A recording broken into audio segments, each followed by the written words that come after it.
So let's just take a moment to come inside. Take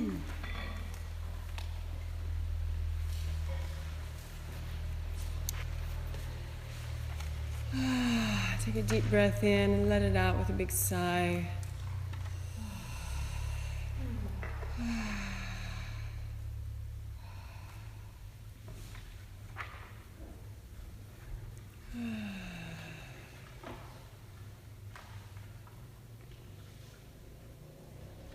Bring the awareness back into the body, really feeling.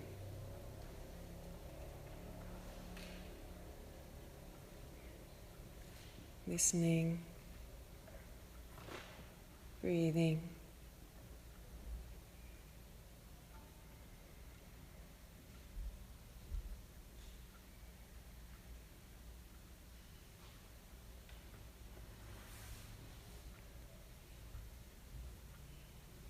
And from that soft pool of the lower belly, we rise into the space just below our rib cage and above the belly button, into the solar plexus, the space of fire.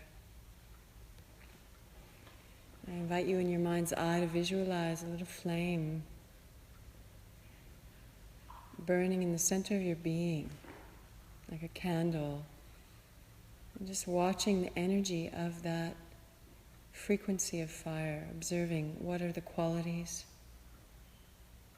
how is the movement, the color, the vibration. And breathe into that center. Breathe into that fire.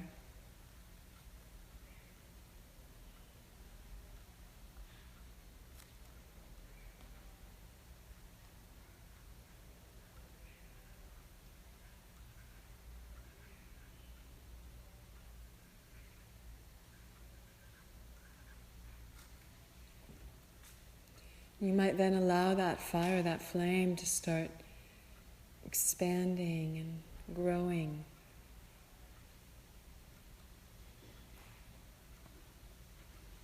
Allow that flame to widen, to intensify, to burn with potency, with power, with vitality, until there is this burning, circling energy across your solar plexus, vitality.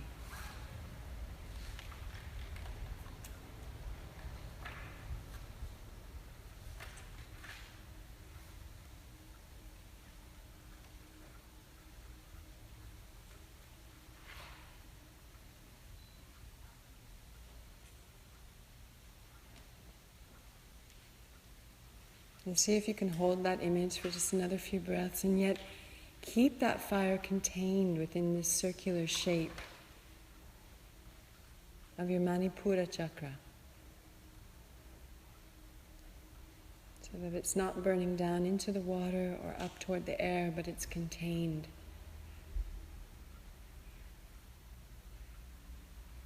Anchored within you.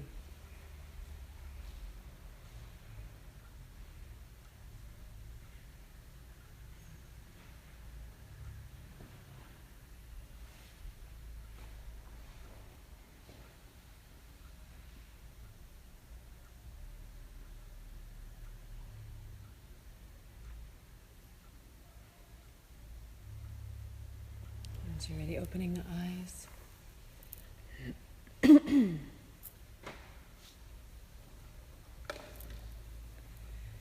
So the Manipura, which means shining gem or lustrous gem or the inner sun, and it is fire, will, transformation. Before we go deeper into all those words and all those energies, share with me a little bit about what you think of when you connect with the vibration of fire. Heat, energy, the sun, beauty, action,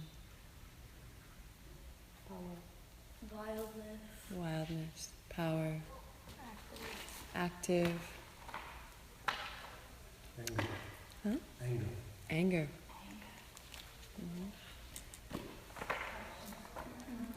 Destruction. Yeah. Yeah, share it. Oh, rebirth. Rebirth. Okay. Because they burn down fields to make them grow Yeah. bigger. Beautiful. Phoenix. Yeah. The old phoenix. Good. So, another one? Burning. Yeah, burning. So as we've explored all the elements until now, looking at the element, feeling into the element teaches us about this energy and how it's expressed through our lives and through our body. And I'll ask you again for this chat if we can hold questions or sharings until the end, just so, because we have a lot to cover this morning. We're going to have a whole other talk after this one on nutrition. So, Yay. but if a question arises or a sharing arises, just jot it down so you don't forget. So again, we look at fire, we look at this quality, this energy. Look how it moves. It dances, right? It's that freedom of the unknown. It's, of course, heat and energy and vitality. But again, a few people said destruction, anger. What was the other one? Or there was another kind of more intense quality. I think burnout. Yeah, burning out. So one candle can light an Osho hall full of little tiny candles. Or one candle can burn down a forest. So we can feel into the power of this energy of the fire when it's used with consciousness. When it's burning without consciousness, it can destruct, it can burn out, it can burn our system, and it can create a violent frequency within manifestation. Think of those that are in power who maybe do not have a healthy balance or expression of power and are essentially burning into war and destructing the earth. So these energies, so fire can be incredibly inspirational and full of passion and sharing that light, sharing that beauty, that spark of vitality, of energy, of truth. Or it can create tremendous destruction. And of course, even with destruction, it is possible to rise and be reborn. So there is that dance as well. It's like we have periods of our life where we burn. We're burning in the fire of truth, or we're burning through the reality of life. And through that intensity, maybe that's a part of our process of being reborn. So you see, we can just really look into, again, what this element has to share with us and take into consideration the depth of that teaching for our own life and what we resonate with in this element. I'd like you also just to feel into that place in your body and notice, is that a place that you feel comfortable meeting? Is that an element that you feel comfortable experiencing? Or is that a place that feels intimidating or challenging to rest within? Physically, is it a place that you often experience limitation through digestion? Is it something really important, or can we keep it till the end? Sorry. Just write it down, okay? So you can share it at the end. Is that a place in your body that you often experience challenge through digestion, through, pain in the belly or the thoracic spine, the middle back? Is it a place that, you might feel strange pains connected to our organs? It's connected to our liver, our gallbladder, our spleen. It's the place of where we metabolize food. So, if our fire is dim, if we don't have a strong digestive fire, it could be that we can't take in the nutrients of our food, and we can't necessarily even metabolize life. So it's just interesting to start observing how it's manifesting within your physical body and also within your digestion of life. Noticing also your body language. Is it a place that you tend to collapse? We all have different places. Some of us collapse more in our lower spine, some more in the heart, and some more in this place of solar plexus. So just noticing within your own physicality, how do you experience this center in a very simple manifestation of your posture, of your movement. So again, it's will, transformation, confidence, self-respect, self-esteem, self-responsibility, discipline, courage, independence, inspiration, passion, action. We see there's all these words about self, self-respect, self-responsibility, self-discipline, self-esteem. So from the tribe of the earth, we rise to that dance with relationship within the second chakra, that meeting with ourself and with the other. And then when we come into the third chakra, it is about self, but it's more about our relationship to self in the expression of the external reality. So whereas the second chakra is a really internal, more yin quality, the third chakra is about ourself and about our relationship to self manifesting out in the external realm. So it's very much about our relationship to life, our relationship to this field. So it is very much about manifesting the more kind of internalized expressions of our being into the field of action. So if we haven't done deep work with ourselves and with our wounding and with our roots of belief, it could be that there isn't the same quality of anchoredness within our action and our expression, our manifestation. If we've already done this deep work and created our solid foundation, stand on the earth with our 2 feet, know ourselves through the self-inquiry, through the intimacy with self, through that exploration of all that we've gone through and that acceptance of who we are and our acceptance of life, then this power to create is inhibited.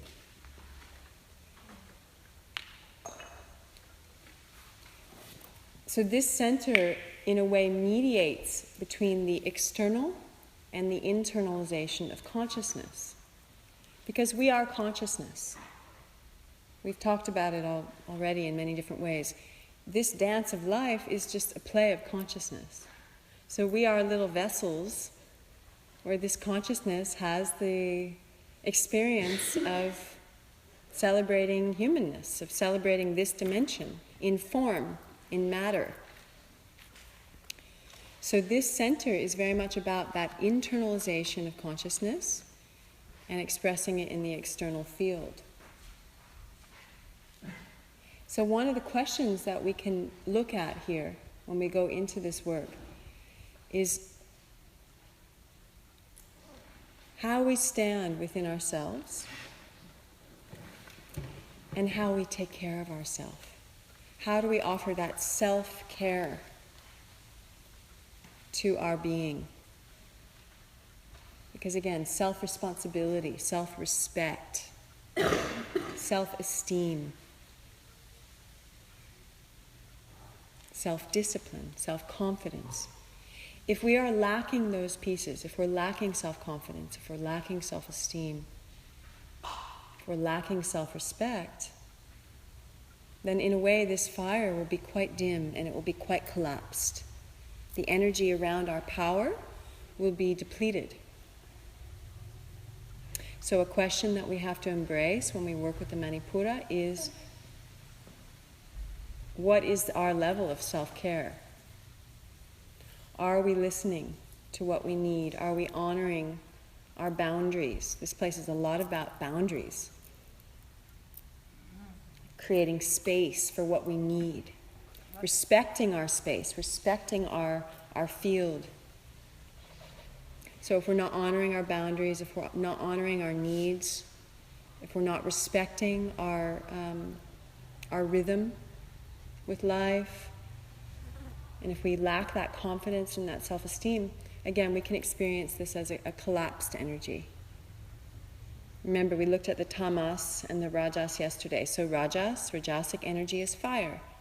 So if we lack that rajasic frequency, or not lack it, again, we all have it, but if the rajasic frequency is depleted, then the tamas will take over and will be that in that heaviness. Can we keep it to the end, or is That's it? a question. Okay. Can you like struggle with a chakra, but like that be your strongest one at the same time? Yes, definitely.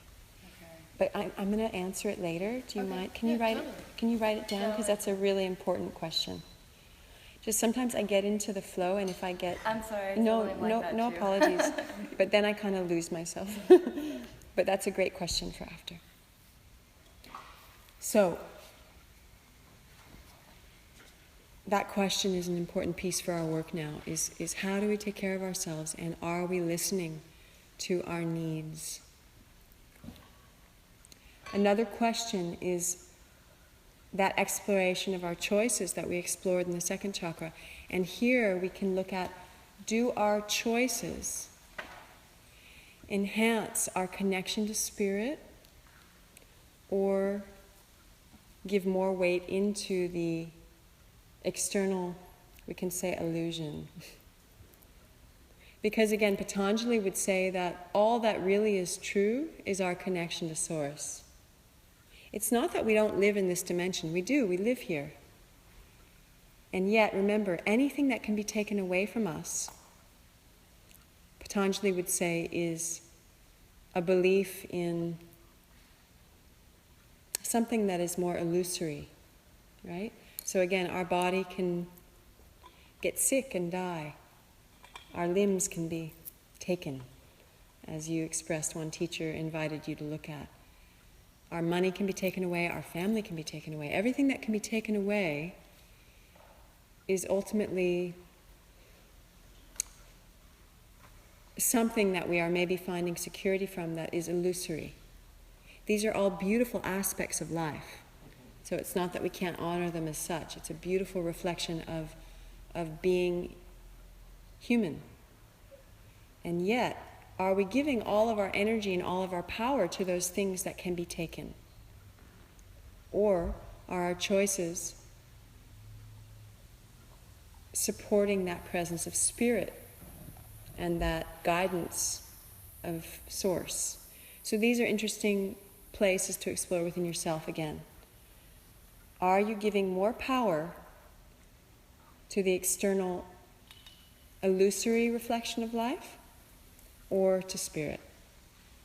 Does that make it clear? That's an important question here. Because as this center is connected to self-responsibility, self-esteem, our manifestation of this internal energy into the field of reality, we have to also find a balance with that expression. Because again, a power center that is amplified can burn ourselves and the outer field. So if we're giving all of our energy to our relationship with the external, then this fire is going to be intense. Right? So again, we can come back to someone who is in power on a very tangible level in that external reality. So say a CEO of a corporation. Someone who's in their power and making a lot of money and having a lot of people work under them, and yet maybe they're making choices to better their situation in that external reality, and yet they're harming the earth. Right? Maybe they're not a bad person. They're not. It's just they're kind of addicted to that energy of the reflection of people under them and the money. So this is really what that question's about. Those are more illusory energies, right? And so that accentuated Manipura is creating destruction. Also, we can think of it in terms of our nervous system. For instance, if we're someone who's a really powerful being, a really creative being, say a musician who's, found some sort of fame. We know all those incredible artists and musicians who ended up burning out at a very young age. It's a very common reflection. Even the most recent one, we just watched, not most recent maybe, but we watched a documentary on the flight over here. What's her name? Amy Winehouse. She was kind of, an expression of one of the most recent genius open vessels for that life to pass through her, and she completely burned out through that power, out of her control in a way, because she just lost, she couldn't, she didn't have the ground, and she was young, she was 22. And as well, that power, that fire, those fiery people are then drawn towards energies that are often, helping us to escape that intensity. So drugs, alcohol, abusive relationships. So that's another way that this fire center can become destructive. And you can think of many other ways, but those are just a couple good examples of how that imbalance can destroy our own life and others and that of the earth.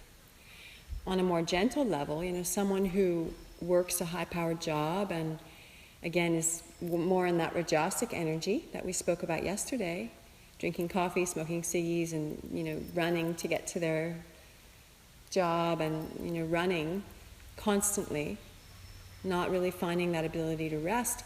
At one point that's going to burn the nervous system, and it could also create imbalance physically within the digestive system, and the inability to, again, receive the nourishment of food because there's that excessive fire. So these are just simple ways that we can see it also manifested in the human experience.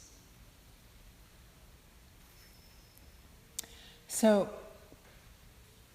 an interesting thing is that in this evolution of the human being, from the roots, that's really our beginning stages of life. When we're in that moment of finding our stability, finding our safety, finding our security, that's really when we first come into this reality, into this dimension. And then as we get a little bit older, we start to explore relationship. Still as kids, obviously, babies, we start to experience that dance with the other. As we come into the third chakra, it's really more about coming into adolescence. Maybe a bit younger as well, but coming into that space where, we begin to claim our boundaries, we begin to claim our energy, we begin to know, in a sense, how to manifest that internal experience into the outer realm.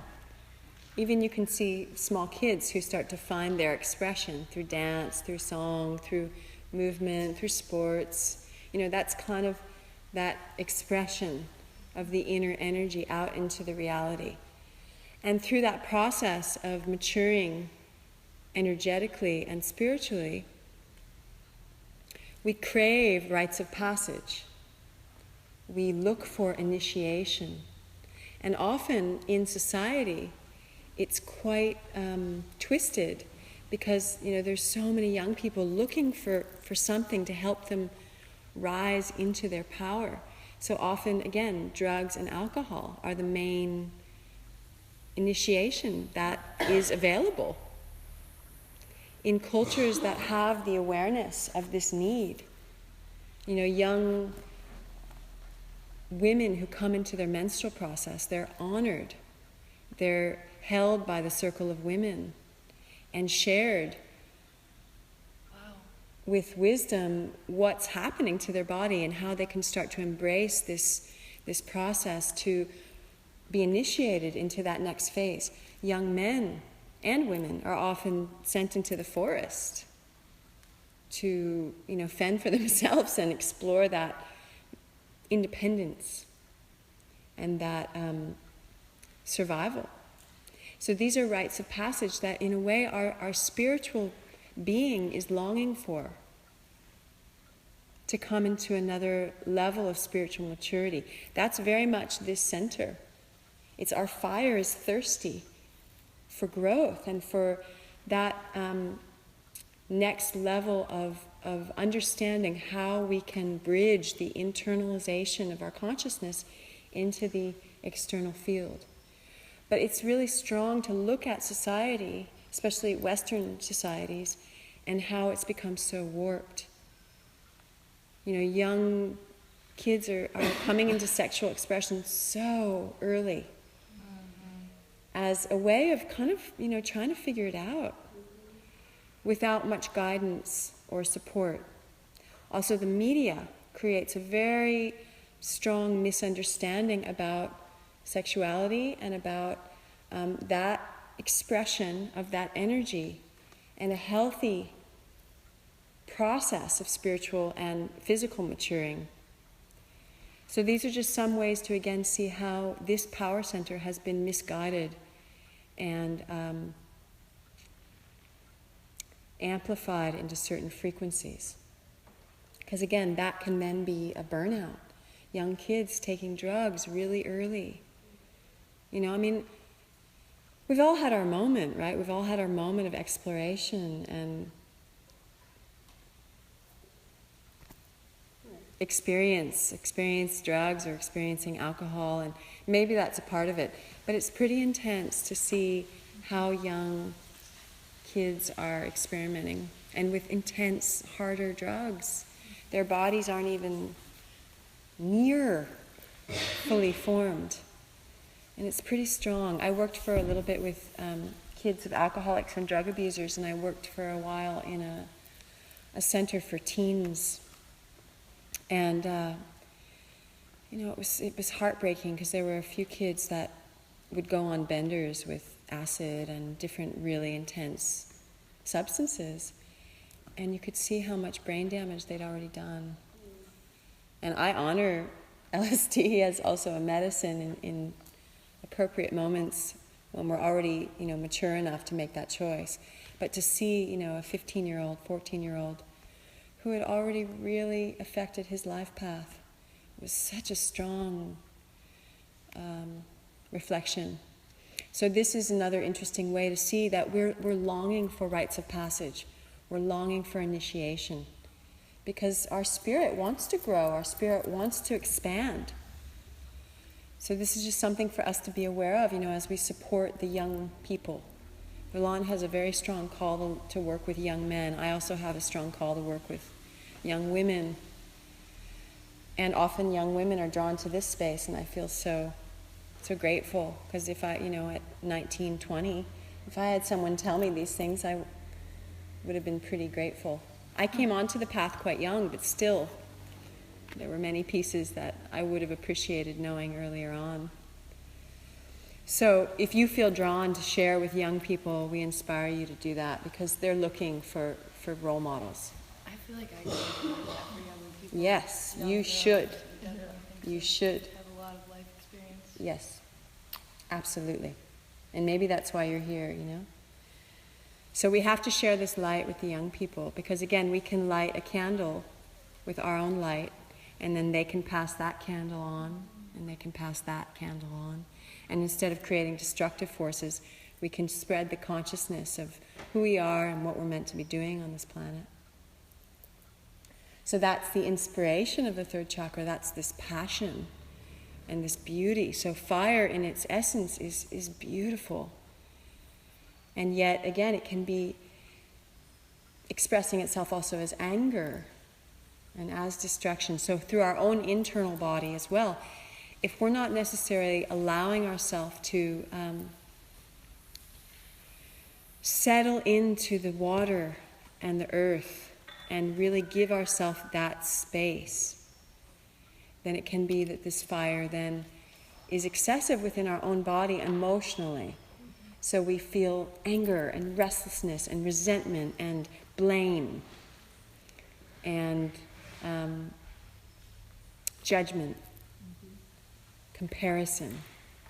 These are some other ways that we maybe experience it emotionally within our own body and within our own emotional system. And we talked already about the importance of, the balance of each center and how they're nourishing each other. So we touched into the earth, if the water is excessive, then the earth can get a bit soggy. So we can experience illness around the first and second chakra space. If the earth is not solid and not stable and not grounded, then the water can spill out, right? And can kind of get swampy and funky. Whereas if we have a solid first chakra, we have a solid, grounded connection to earth, that water is going to nourish us. That water is going to nourish our roots. It's going to nourish our connection and how we walk on the earth. If that water then is, held by the earth container, and we have a healthy balance of fire, then we create a healthy expression of water, because there's that heat that will dissipate the excessive water and turn it into steam. It will kind of move through us and be purified, right? But if that fire's dim, again, this water can become excessive. Same with the fire. If this fire is nourished by our breath, by the oxygen, and that energy of air that is our heart, then that fire might also stay, happy and functioning with its natural inherent power. But if our breath is shallow, our fire also might be really small and really dim, thirsty for oxygen. So we just start to see how, on a very kind of esoteric but also interesting level, we can see how the elements function within our own body with balance. So, ground, which is our roots, our foundation, plus choice, which is our second chakra, our water, our ability to choose our actions or choose our energies that we want to bring into our life, equals manifestation. So if we have our ground, we stand on the earth, and then we say, okay, I'm choosing this reality. And then through those two energies, we begin to act. So we come into that field of action, manifestation. And this is the power of the Manipura. To bring that self-knowledge into this field and this dimension. This is a center that, is often quite balanced in those of us who are coming into teaching. But again, like we talked about yesterday, it's a continual dance. It's a moment-by-moment journey. Because again, we can feel quite balanced and in our sattvic frequency, and then someone can come into our field and trigger us, and then we come into our explosive, intense fire that then moves into anger or whatever. So it is a moment-by-moment dance of balance. But through the self-knowledge and self-acceptance, we then can have more deliberate action, more conscious action. Because if we're in some level of unconsciousness and we're not aware of our patterns and our trigger points, then we explode. But if we have, a sense of self and go, oh boy, shit, I'm triggered, I'm angry, and because we all get angry and we all feel everything that we feel, and there's nothing wrong with that. In fact, it's very important to allow us to feel everything that we feel. But if we have that consciousness and we've cultivated that quality of really knowing ourselves, then we can meet that anger and maybe separate ourselves from the situation, go move or feel it and just empty ourselves how we need, or go share with another, or whatever we need to do. Then we can choose deliberate action. Maybe we have to confront that person that triggered us, but maybe instead of exploding on them in that moment, we take a step back, we feel, we get clear. And then we confront that person with still that fire of truth, but also with clarity and with conscious, deliberate action, conscious communication. So this is a really balanced expression of that fire. Because again, we want to have our boundaries. We want to create space where we honor our feelings, we honor our anger, we honor our passion, but we don't just spill that out onto another person. Because that's destructive. It can be. And if it happens sometimes, we're also human and, cool. But another beautiful piece of healing this is then to take responsibility. Again, it's about self-responsibility, self-respect. So if we have spilled our anger onto another, maybe then, in a moment, we can step back and say, I'm sorry. I was triggered and, this is what happened. Without feeling guilty, but owning our actions. There's something really empowering in that as well, where we can say, yeah, I went into my trigger and I was really angry and I went into my blame. And then to communicate that together can be a very healing process in owning ourselves. So another piece that we have to look at is redefining. It's written there, we defining, but we meant redefining. It was hard. I was feeding Zia, telling Radha. It's always a bit confusing there. So redefining power. Instead of power over, instead we can think of power to. Because this definition of power that we're used to observing in the external reality is often, again, that comparison that we explored with the kleshas. That belief in duality, right?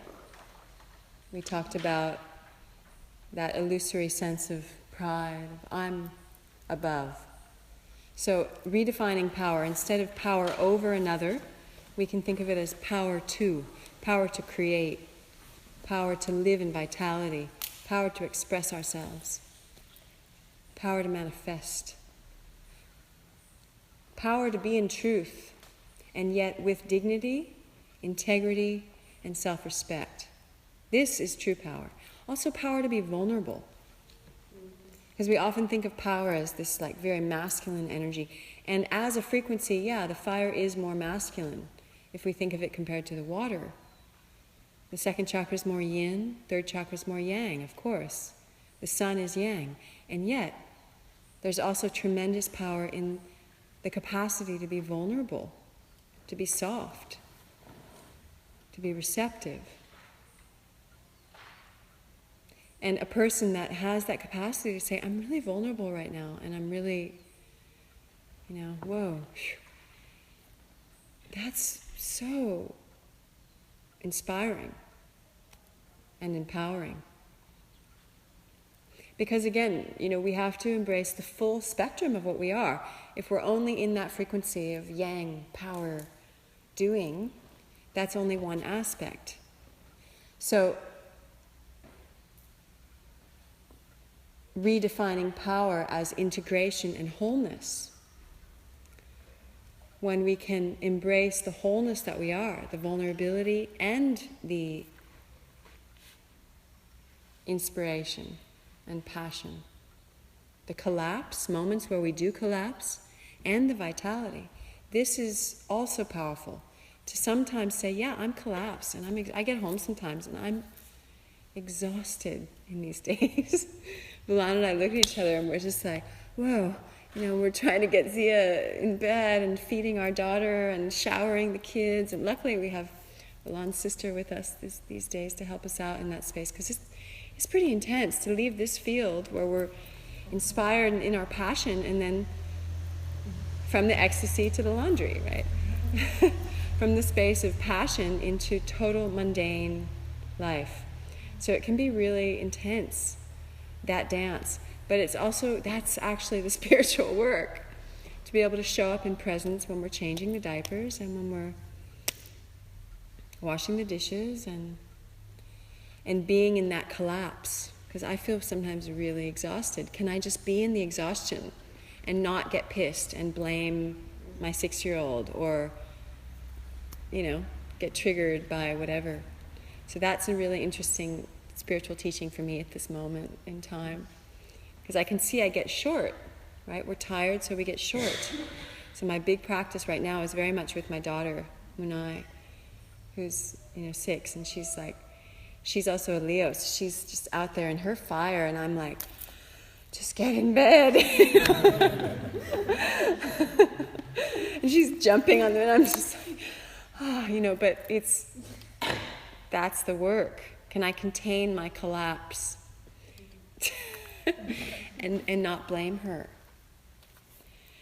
So again, redefining power to integrate the wholeness that we are, to integrate those moments of peaking, of being in our joy, and the moments where we're in the shit.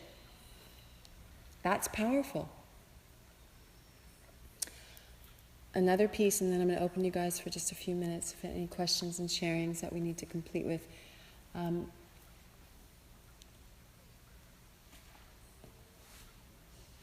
The Agni. So we talked about yesterday, and we've touched in to this importance of our internal fire for the vitality of our life. So the Agni is the Sanskrit term that refers to our fire of life, the internal fire that burns here. And the yoga practice itself builds our Agni. And there are certain practices that we can do. Today we worked with more of a fiery practice. It was still kind of mellow. I mean, it was, I didn't want to kill you guys, but, we're working with practices that are building the fire. And other life practices that can build our fire, like dance and running and, different movement exploration that can build that heat and that intensity. Because a strong Agni, the Indian philosophy would say, is probably one of the most important aspects of our physical health. So we're going to get into Ayurveda tomorrow. Is that tomorrow, babe? Where we're going to explore the science of life, which is Ayurveda, and look at how each of us can support our bodies to have a healthy Agni through the nutrition that we're eating. We'll go a little bit again into the actions that we can do, the practices that we could do to support our own constitution. Because Agni is very important. And again, some of us have a really intense Agni, and some of us have a very dim fire. So we're going to explore that a little bit more in depth tomorrow. But you can really think of it like an internal flame, like a little candle that burns here.